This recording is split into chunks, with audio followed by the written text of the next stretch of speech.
Morning, good afternoon dyan sa inyong lahat, mga kadudong, mga kasadik.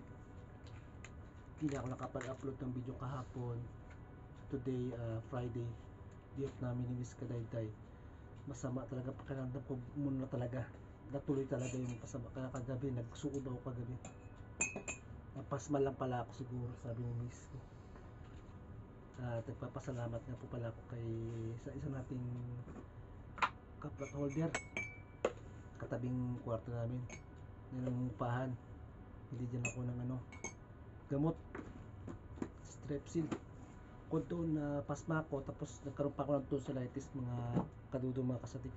Uso kasi, tsaka yung galing ka sa init, tapos papasok ka sa trabaho mo, tapos umuwi ka sa bahay nyo, may aircon, malamig, init tsaka lamig, tapos umubay pa yung tonsillitis. Mga kadudong, mga